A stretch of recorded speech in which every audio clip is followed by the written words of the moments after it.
जय हिंद, नमस्कार। स्वागत है आप सभी दोस्तों का आज के इस मोस्ट इंफॉर्मेटिव वीडियो सेशन में। दोस्तों आज है 14 अप्रैल और आज हम मनाएंगे अंबेडकर जयंती। तो दोस्तों इस जयंती को मनाने के पीछे का जो उद्देश्य आपका है वो क्या है और क्या उद्देश्य मेरा है और क्या रहना चाहिए, आज इसी के ऊपर हम बात करेंगे। तो दोस्तों सबसे पहले बाबा साहब अंबेडकर का एक सबसे महान कोट जो आप अपने जीवन में उतारिए, वो क्या है? शिक्षा शेरनी का वह दूध है जो जितना पिएगा उतना ही दहाड़ेगा। तो दोस्तों इस मूल मंत्र को अपने जीवन में जरूर उतारिए। तो चलिए आज के इस सेशन को शुरू करते हैं। सबसे महत्वपूर्ण है कि वो कहते क्या हैं। क्या उन्होंने कभी कहा कि आप उन्हें पूजिए? नहीं, आप पूजते हैं, गलत बात बिल्कुल भी नहीं है। वो हमारे सम्माननीय हैं। उनका अगर हम उनके प्रति श्रद्धा रखते हैं, उनको पूजते हैं, ये बहुत अच्छी बात है। लेकिन बाबा साहब कहते हैं कि आप उन्हें पूजिए मत, आप उन्हें पढ़िए, आप उन्हें समझिए, आप अपने अधिकार को जानिए। ठीक है, तो ये बात आपके जीवन में प्रथम होना चाहिए। दूसरी बात, अगर आपने उनके कहे हुए सिद्धांतों का पालन किया तो दोस्तों पूजन अर्चन ये दूसरा विषय हो जाता है। ठीक है, तो दोस्तों चलिए इसमें सबसे जो महत्वपूर्ण बात है उसके ऊपर हम बात करते हैं। अंततः कुछ बातें मैं आपको बताऊंगा जो आपको अपने जीवन में उतारनी है, उसको रट लेना है, जो बाबा साहब के मूल मंत्र हैं। तो दोस्तों यहां पे देखिए कुछ जीवनी हम उनके बारे में जान लेते हैं। बाबा साहब का नाम क्या है, उनकी जो विचारधारा है, उनकी जो शिक्षा है वो क्या है, इसके ऊपर आप एक नजर डालिए। और नजर इसलिए डालना है कि अगर आप भी चाहते हैं कि उनके नक्शे कदम पर चलना तो आपको भी क्या करना होगा। ठीक है, तो यहां पे दोस्तों सबसे पहले अगर हम बात करें बाबा साहब का जन्म, बाबा साहब का जन्म होता है 14 अप्रैल 1891 में। कहां पे होता है दोस्तों, ये भी बात आपके लिए इंपॉर्टेंट हो जाता है। महू छावनी। कहां पे है दोस्तों महू छावनी? महू छावनी आपको मध्य प्रदेश के इंदौर जिले में देखने को मिलता है। वहां पे एक अंबाडेव करके गांव है, वहां पे बाबा साहब अंबेडकर का जन्म हुआ था। दोस्तों यहां पे देखिए जन्म तो हमने जान लिया, लेकिन एक बात बहुत प्रचलित है उनके बारे में जो हम इनको अंबेडकर नाम से जानते हैं। तो दोस्तों इसके पीछे की थोड़ी सी छोटी सी कहानी है, इसको भी जान लीजिए। देखिए इनका जन्म होता है अंबाडेव गांव में। जब इनका नामांकन होता है, जब इनको पढ़ने के लिए भेजा जाता है तो इनके नाम में पहले होता है अंबाडेवकर। ठीक है, क्योंकि उनके गांव का जो उपनाम है, मूल नाम है वो अंबाडेव है, उसके नाम पे इनका नामकरण होता है। लेकिन बीच में आते हैं उनके एक शिक्षक जो इनसे बहुत अधिक प्रभावित रहते हैं, जो इनके प्रति बहुत स्नेह रखते हैं। उनका नाम क्या है दोस्तों? उनका नाम है कृष्णाजी केशव अंबेडकर। तो उन्होंने इनको ये टाइटल दे दिया, अंबाडेवकर के जगह पर अंबेडकर बोल दिया। तो ये भी बात अगर आपको पता है तो थोड़ा बहुत आपको इनके बारे में और तो रुचि बढ़ जाएगी। तो दोस्तों ये बातें तो हमने जान ली। अब इन्होंने अपने जीवन में क्या किया, किन विषयों को लेकर आगे बढ़े, क्यों आज ये हमारे लिए सम्मान के विषय हैं, इसके ऊपर हम फोकस करते हैं। तो दोस्तों अस्पृश्यता, अस्पृश्यता क्या होता है? अगर सरल शब्दों में कहें छुआछूत। जो देखिए अपने देश में आपको भी पता है जो कास्टिज्म है अभी भी बहुत प्रबल है, जो छुआछूत है अभी भी बहुत प्रबल है। लेकिन कानून में इसका सीधे सीधे खंडन होता है, इसके विरुद्ध कानून बने हुए हैं, लेकिन अभी भी छुआछूत जातिगत भेदभाव समाप्त नहीं हो सका है। ठीक है, तो दोस्तों इनका मुद्दा यही था कि हम अस्पृश्यता और सामाजिक भेदभाव को परास्त करें। ठीक है, और समाज में एक रूपता लाएं जिससे सब लोगों में एक तरह से सहिष्णुता का भाव हो, सब लोग एक समान एक दूसरे को देखें और सबका एक साथ विकास हो। ठीक है, ये थी इनकी नजरिया, इसी विषय को लेकर ये आगे बढ़ते थे। ठीक है, उसके बाद दोस्तों अगर हम बात करें सामाजिक न्याय और समानता के लिए इन्होंने अपना पूरा जीवन समर्पित कर दिया।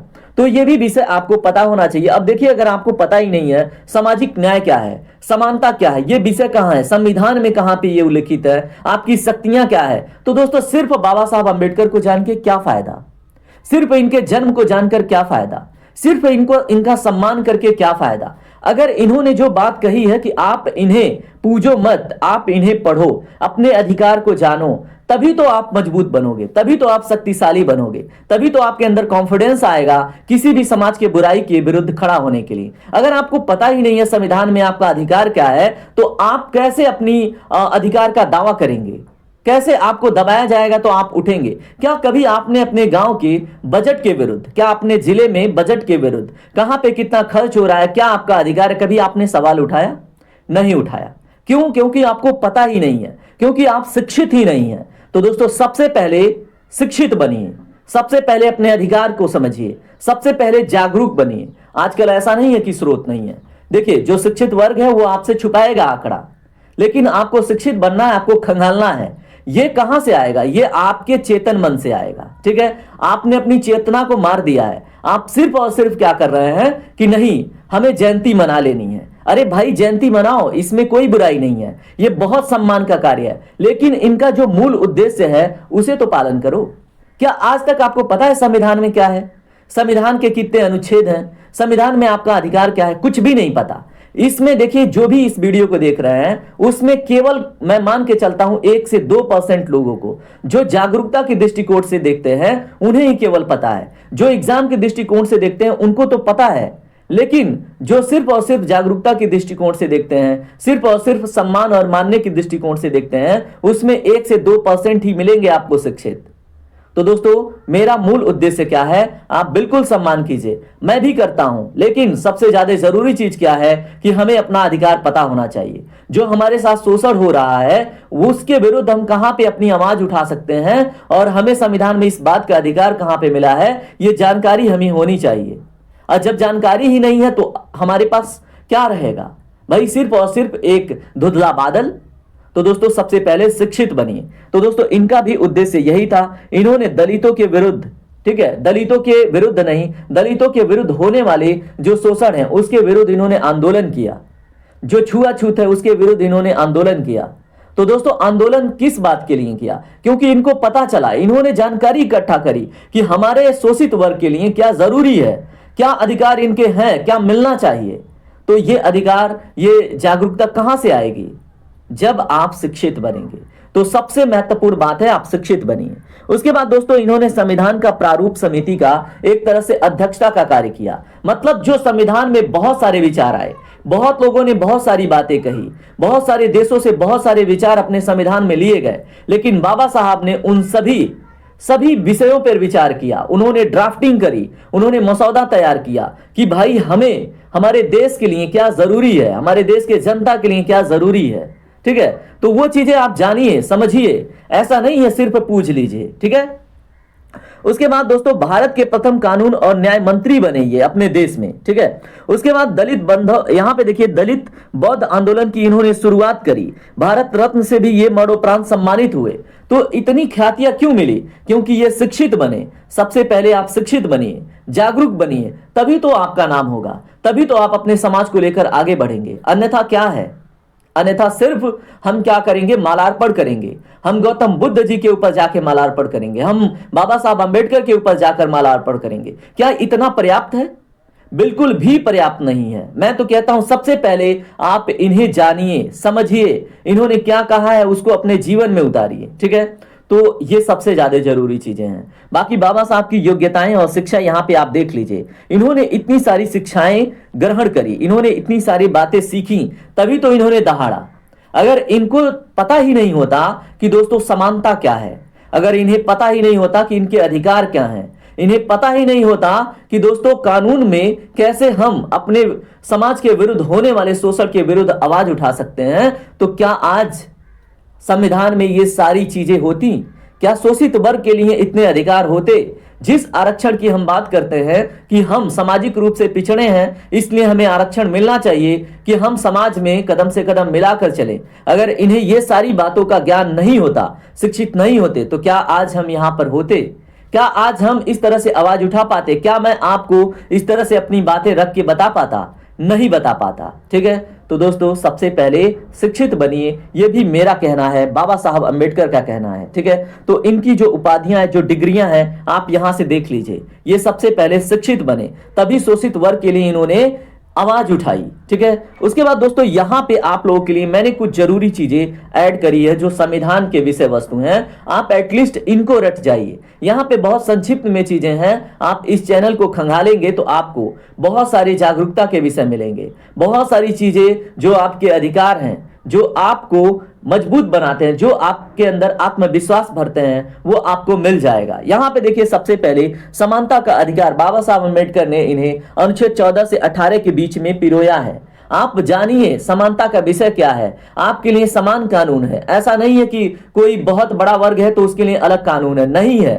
तो आप इन चीजों को समझिए। अगर आप स्वतंत्रता की बात करते हैं कि आप एक जगह इकट्ठित होके आप अपनी बात रख सकें, अगर आप कुछ कहना चाहते हैं, अगर आप अखबार में कुछ बोलना चाहते हैं, इस बात की स्वतंत्रता का विषय संविधान में कहां है? तो अनुच्छेद 19 से 22 के बीच में है। आप हर एक अनुच्छेद को जाके गहराई से पढ़िए, जानिए, एटलीस्ट जो आपको जानना चाहिए उतना भी जानिए। अगर जब ये चीजें दोस्तों आप जान जाते हैं तो दोस्तों आप बाबा साहब को पूछने के अलावा आप उनको मानना स्टार्ट कर देते हैं, आप उनके सिद्धांत पे चलना स्टार्ट कर देते हैं। तो दोस्तों सबसे ज्यादा जरूरी चीज है उनके सिद्धांत पर चलना, उनके कही हुई बातों को सुनना, ठीक है। तो ये सबसे ज्यादा जरूरी है। अगर शोषण के विरुद्ध अधिकार आप देखेंगे तो आपको अनुच्छेद 23 और 24 में देखने को मिल जाता है। आप उन्हें जानिए कि किस प्रकार के शोषण के विरुद्ध इन्होंने किस प्रकार के प्रावधान किए हैं। उसके बाद दोस्तों जो धार्मिक स्वतंत्रता है, आप किसी भी धर्म को मानना चाहते हैं, अगर नहीं भी मानना चाहते हैं तो उस बात के विषय में कहां पे आपको संविधान में स्वतंत्रता मिलती है, क्या चर्चा, क्या परिचर्चा, क्या विषय है, ठीक है। तो इन सब बातों को समझिए। अगर आप किसी भी सांस्कृतिक शिक्षा या उससे संबंधित कोई भी अधिकार है वो कहां से कहां तक है संविधान में, तो 29 से 30 के बीच में है। एटलीस्ट आप उसे जानिए। अगर आप अल्पसंख्यक वर्ग से आते हैं, अगर आप चाहते हैं कोई शिक्षण संस्थान स्थापित करना, तो आपके क्या अधिकार हैं, क्या वो कर सकते हैं या नहीं कर सकते। अगर कोई सरकारी फंडेड विद्यालय है, अगर उसमें किसी विशेष धर्म को बढ़ावा दिया जा रहा है तो क्या उसके विरुद्ध आप आवाज उठा सकते हैं या नहीं। किसी रूढ़िवादिता को अगर वहां पे प्रमोट किया जा रहा है, किसी विषय वस्तु को प्रमोट किया जा रहा है जिससे समाज में भेदभाव उत्पन्न हो, तो उसके विरुद्ध आप कैसे खड़ा होंगे? जब आपको जानकारी होगी तब खड़ा होंगे, ठीक है। उसके बाद जो संवैधानिक उपचार है, अगर आपको जो मौलिक अधिकार मिले हैं उसके विरुद्ध अगर सरकार या कोई व्यक्ति खड़ा होता है तो आप सीधे सुप्रीम कोर्ट जा सकते हैं, सीधे हाई कोर्ट जा सकते हैं। ये बातें कब जानेंगे आप? जब आपको पता होगा कि आपका अधिकार कहां पे है, आप उसका दावा कर सकते हैं या नहीं कर सकते। ये कब आपको पता होगा? जब आप जानने की कोशिश करेंगे। अगर आप यहीं पे भारतीय न्याय संहिता की बात करेंगे तो महिलाओं की सुरक्षा का विषय कहां पे है? धारा 70 आप पढ़िए। अगर चोरी और झटपट जो यहां पे देखिए चोरी और छीना झपटी का जो मामला है, अगर इन सब विषयों को जानेंगे, आपको पुलिस कहां पे शोषित कर रही है, आप पुलिस के विरुद्ध कहां पे खड़ा हो सकते हैं, आपके मान सम्मान के विरुद्ध कहां पे अधिकार है कि जहां पे आपका मान सम्मान खंडित हो रहा है। अनुच्छेद 17 का विषय करें जहां पे आपके साथ भेदभाव हो रहा है। इन विषयों को जब आप जानेंगे तभी तो आप आवाज उठाएंगे, तभी तो आप समानता की बात करेंगे। नहीं सिर्फ और सिर्फ अगर आप बात करेंगे कि नहीं आज है 14 अप्रैल, हम चलेंगे बाबा साहब की मूर्ति के पास, सिर्फ करेंगे मालार्पण और उनके सम्मान में फूल चढ़ाएंगे, बस हमारा काम खत्म, तो ये मूर्खता है। ये हमारी दूसरी प्रायोरिटी होनी चाहिए। बाबा साहब अंबेडकर के सिद्धांत का पालन करना हमारा फर्स्ट प्रायोरिटी होना चाहिए। तो दोस्तों मैं आपको यही कहूंगा, सम्मान करना ये दूसरा विषय है, उनका सम्मान सर्वोपरि है, लेकिन बाबा साहब जो कहते हैं आप उसे लेकर चलिए, ये सबसे ज्यादा जरूरी है। तो दोस्तों आज का हमारा कुल मिला जुला के जो कहना है वो ये है कि आप संविधान में अपने अधिकार को समझिए, शिक्षित बनिए, अपने आरक्षण का फायदा उठाइए और समाज में समानता का जो विषय है उसे सही से एंजॉय कीजिए। और ऐसा तभी होगा जब आप शिक्षित होंगे, और बाबा साहब भी यही चाहते हैं, ठीक है। शिक्षित बनिए, तार्किक बनिए और संगठित बनिए। बाकी जय हिंद, जय भारत। आपको ये सेशन कैसा लगा आप फीडबैक में बताइएगा। अगर आप मुझसे सहमत हैं तो दोस्तों आप अपना नाम लिखकर कहां से आते हैं ये जरूर बताइएगा, और ये वीडियो उस हर एक व्यक्ति को शेयर कीजिएगा जो अंबेडकरवादी है, जो समानता का एक तरह से प्रचारक है, जो चाहता है कि देश में समानता का भाव हो, छुआछूत जो है वो खत्म हो, देश में एक तार्किक विचारधारा पनपे। तो दोस्तों उस हर एक व्यक्ति को आप ये वीडियो शेयर कीजिएगा। जय हिंद, जय भारत और आपका दिन शुभ हो।